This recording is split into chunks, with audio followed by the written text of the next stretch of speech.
નમસ્કાર વિદ્યાર્થી મિત્રો, હું ગોડીકિયા પ્રવીણભાઈ આપ સૌનું આ પ્રિલિમ પરીક્ષાના ગુજરાતી વિષયના વિડીયોમાં હાર્દિક સ્વાગત કરું છું. વિદ્યાર્થી મિત્રો, આપણે અગાઉના વિડીયોમાં વિભાગ એ અને બી એની ચર્ચા કરી. આ વિડીયો દ્વારા આપણે વિભાગ સી અને ડી જે પ્રિલિમ પરીક્ષા માટે પૂછાઈ શકે તેવી માહિતી આપણે મળવાની છે. એ માહિતી પ્રાપ્ત કરવા માટે તમે ચેનલમાં નવા છો તો ચેનલને લાઇક, શેર અને સબસ્ક્રાઈબ કરો, અને જો જૂના છો તો ચેનલને શેર કરો, અન્ય વિદ્યાર્થી સુધી પહોંચાડો. વિદ્યાર્થી મિત્રો, વધારે સમય નહીં લેતા ચાલો આપણે સૌથી પહેલાં કોમ્પ્યુટરના સ્ક્રીન ઉપર જઈએ અને આ વિડીયો છે એ જોઈએ. વિભાગ સી એટલે કે વ્યાકરણ વિભાગ છે. એમાં સૌથી પહેલાં પૂછાય છે કે માંગ્યા પ્રમાણે ઉત્તર લખો. એની અંદર વિદ્યાર્થી મિત્રો એવું પૂછાય છે કે નીચેના શબ્દોની સાચી જોડણી શોધીને લખો. તમારી પ્રિલિમ પરીક્ષામાં જે પૂછાવાના છે અથવા પૂછાવાની પૂરેપૂરી સંભાવના છે એવા 8 પ્રકારની જોડણી મેં તમારી સમક્ષ આ મૂકેલી છે, જે તમે જોઈ શકો છો. તો એ એક વખત છે એ અવશ્ય ચેક કરી લેવી, જોડણી સાચી કઈ છે તે જોઈ લેવી, જે આમાંથી હું માનું છું કે પરીક્ષામાં પૂછાવાની છે. ત્યારબાદનો મુદ્દો છે કે નીચેના શબ્દોના છંદી જોડો. તો છંદી જોડવા માટે પણ અહીં 3 શબ્દો છે આપેલા છે, એ ખૂબ જવાબ સાથે જોઈ લેવા. ત્યારબાદ છે નીચેના શબ્દોના સમાસ ઓળખાવો. તો વિદ્યાર્થી મિત્રો, અહીં શબ્દો આપેલા છે 4 પ્રકારના: ગિરધર છે, વૈષ્ણવ, પાણીપંથુ અને નરનારી. એના સમાસ છે એ આપણા વ્યાકરણની જે નોટ બનાવેલી છે એની અંદરથી છે જોઈ લેવા. ત્યારબાદ છે કે નીચેના શબ્દના જોડણીભેદ થતો અર્થભેદ જણાવો. તો આની અંદર એક સરખા 2 શબ્દો આપેલા છે, બંનેના જોડણીમાં થોડોક ફેરફાર હશે, એના તમારે સાચા અર્થ છે દર્શાવવાના છે. અહીં 10 પ્રકારના પ્રશ્નો છે એ મૂકેલા છે, જે જોડણીભેદ અર્થભેદ માટે ખૂબ ઉપયોગી છે. ત્યારબાદનો મુદ્દો છે કે નીચેના વાક્યના અલંકારનો પ્રકાર જણાવો. તો અહીં અલંકાર માટેના ઉદાહરણો છે એ મૂકેલા છે, 5 ઉદાહરણો. તો આમાંથી છે તમારે એક ઉદાહરણ છે લખવાનું છે, જે તમે આપણે હવે પછીના વિડીયોમાં આનું સંપૂર્ણ સોલ્યુશન પણ મૂકવાનું છે. પણ એ પહેલાં આ પ્રશ્નો છે તમારી સમક્ષ મૂકું છું. સોલ્યુશન જોવા માટે તમે છે ચેનલને સબસ્ક્રાઈબ કરશો તો એનું સોલ્યુશન છે પણ મૂકેલું છે, તે તમને જોવા મળશે. ત્યારબાદ 6થું છે નીચેના શબ્દોમાં કયો પ્રત્યય રહેલો તે જણાવો. તો એમાં પૂર્વ પ્રત્યય કે પર પ્રત્યય છે તે તમારે અહીં જણાવવાનું છે. એના માટેના પણ પ્રશ્નોનો જવાબ છે. 7મું છે નીચેના શબ્દોના સમાનાર્થી શબ્દો શોધીને લખો. વિદ્યાર્થી મિત્રો, તમને કાઉન્સની અંદર સમાનાર્થીના જવાબ આપેલા હશે, તમારે એમાંથી સાચો જવાબ છે શોધીને બતાવવાનો છે.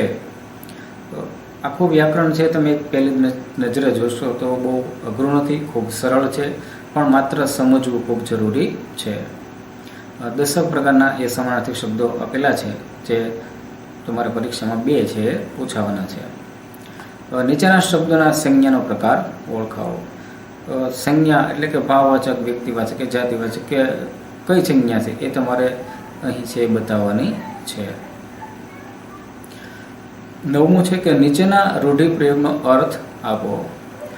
અહીં 5 પ્રકારના રૂઢિપ્રયોગો આપેલા છે, જે આપણી પરીક્ષામાં સ્વાધ્યાયની પાછળ જે આપેલા છે એ તો બધા અમારે જોવાના જ છે, પણ એમાંથી મહત્વનું આ 5 મેં છે તમારી સમક્ષ મૂકેલા છે, જે હું માનું છું કે પૂછાશે. બીજા તો વાંચજો જ, પણ આની પર વધારે ધ્યાન આપવું. 10મું છે નીચે આપેલ કહેવતનો અર્થ આપો. કહેવત છે પણ અહીં છે તમને આપેલી છે 4 કહેવત છે, એનો અર્થ છે તમારે પાકો કરવાનો છે, જોવાનો છે. ત્યારબાદ 11મો મુદ્દો છે કે નીચેના શબ્દ સમૂહ માટે એક શબ્દ લખો. શબ્દ સમૂહ માટે દાખલા તરીકે ઘરની બાજુની દિવાલ, તો એને કરો કે શું કહેવાય એ આપણે બધા જાણીએ છીએ, તો એ પણ છે શબ્દ સમૂહ. 12મું છે નીચેના શબ્દનો વિરોધી શબ્દ લખો. તમને કેટલાક શબ્દો આપેલા છે, એનો માત્ર તમારે વિરોધી શબ્દ છે એ બતાવવાનો છે. 13મો પ્રશ્ન છે, આપણે સૌ જાણીએ કે 20 માર્કનું વ્યાકરણ પૂછાય એટલે 20 મુદ્દા છે હશે. એમાં આપણે 13મા મુદ્દાએ પહોંચ્યા છીએ કે નીચેના વાક્યને કર્તરી કે કર્મણીમાં ફેરવો. એ પણ છે એ પ્રશ્નો આપેલા છે, જવાબ છે જોવાના છે. 14મો પ્રશ્ન છે નીચેના તળપદા શબ્દનું શિષ્ટ રૂપ લખો. તો એ તળપદા શબ્દો આપેલા છે. આખી પેપર સ્ટાઇલ છે તમારી સમક્ષ પેપર જે પૂછાવાનું છે એ અહીં આપેલી છે. 15મું છે કે નીચેના વાક્યોમાંથી વિશેષણ શોધી તેનો પ્રકાર દર્શાવવાનો. તો વિદ્યાર્થી મિત્રો વાક્યમાંથી છે વિશેષણ બતાવવાના છે. 16મો મુદ્દો છે કે નીચેના વાક્યોમાંથી ક્રિયા વિશેષણ શોધી તેનો પ્રકાર દર્શાવવાનો છે. માત્ર ક્રિયા વિશેષણ નહીં પણ એનો પ્રકાર પણ અહીં છે એ બતાવવાનો હોય છે. તે પણ છે તમે અહીં જોઈ શકો છો. 17મું છે કે નીચેના શબ્દોના ધ્વનિ ઘટકો યાની કે સ્વર વ્યંજન છે છૂટા પાડવાના છે. તો એ પણ સાવ સરળ છે પ્રશ્ન. સ્વર વ્યંજન છે એ અલગ બતાવવાના હોય છે.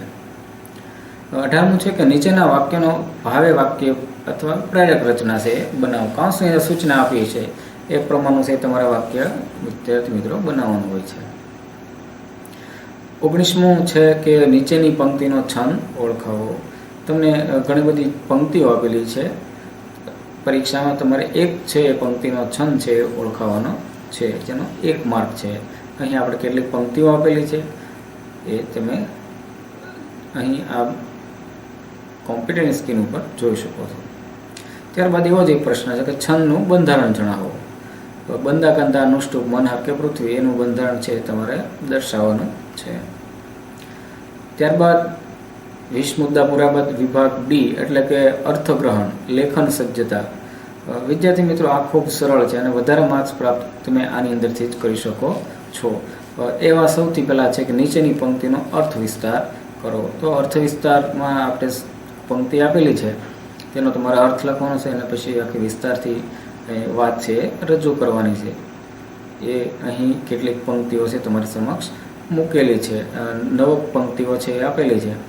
એમાંથી છે તમારે કોઈ પણ એક છે લખવાની થશે. પરીક્ષામાં 2 જ પૂછાશે પણ તમારે એમાંથી કોઈ એક લખવાની થશે. ત્યારબાદ છે આશરે 100 શબ્દોમાં અહેવાલ લેખન કરો. તો વિદ્યાર્થી મિત્રો અહેવાલ લેખન આપણે સૌ જાણીએ કે કાર્યક્રમ થયા પછીની છે એ બધી ઘટના દર્શાવવાની હોય છે. તો અહીં કેટલાક અહેવાલના નમૂનાઓ કઈ કઈ રીતની વિષય છે એ તમારી સમક્ષ મૂકેલા છે. તો એ વિષયને ધ્યાનમાં રાખી અને તમે અહેવાલ છે લખી શકો. 5 પ્રકારની છે. હું માનું છું કે એમાંથી એક છે તમને ખૂબ ઉપયોગી થશે અને પરીક્ષામાં પૂછાશે તે. એ પછી છે કે નીચે આપેલ ગદ્યખંડનો 3જા ભાગમાં સંક્ષેપ કરી શીર્ષક લખો. સંક્ષેપીકરણ માટેની વાત છે.